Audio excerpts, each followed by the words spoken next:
a suspiciously large amount of foreign money from foreign governments, running them. China, Saudi Arabia, Oman, Turkey donated millions of dollars to the University of Delaware after Biden opened his so-called Biden Institute. We've got a lot of details on this thanks to Alana Goodman of the Washington Free Beacon, who has been covering this, who broke the story. She joins us today. Alana, thanks so much. You may have answered the question, what's the Biden Institute? What have you learned?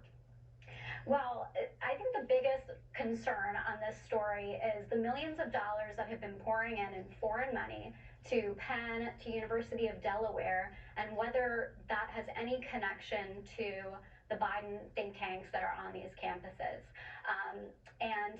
We looked at Department of Education records.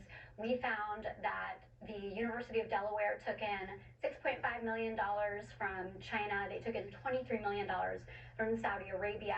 Penn took in over $100 million in foreign donations, including $60 million from China. And this was just after, in the years since these think tanks had been founded. And so the question is there any connection there? Did any of this foreign money go to these think tanks?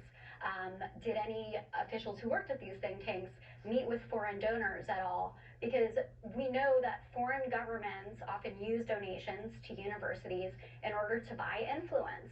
And when you have a think tank tied to the president's name on a campus, then that could potentially be a recipe for disaster when you have such an opaque funding situation. I mean, I'm no education snob. I went to Trinity. Okay, so I'm not beating up the University of Delaware, but is the University of Delaware very famous in Oman, Turkey, Saudi, and China? I mean, why would they be giving money to the University of Delaware, honestly? It's a very interesting question, and a lot of these universities do take in money, but this is a large amount, particularly Penn. And I have to say, as somebody who covered the Clinton Foundation, this situation, the setup that Biden has, is kind of like a sketchier version of the Clinton Foundation, if that's possible. At least the Clinton Foundation had disclosed a list of its donors. At least the Clinton Foundation had to put forward some financial disclosure records because they were required to as a nonprofit. There are no similar requirements for the setup that Biden has with these think tanks at the universities, and they're not voluntarily disclosing this information either.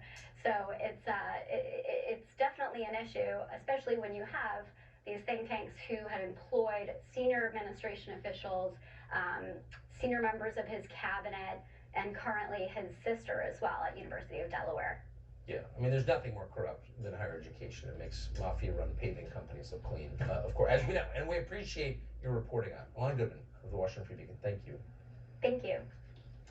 So there's been a huge increase in sudden and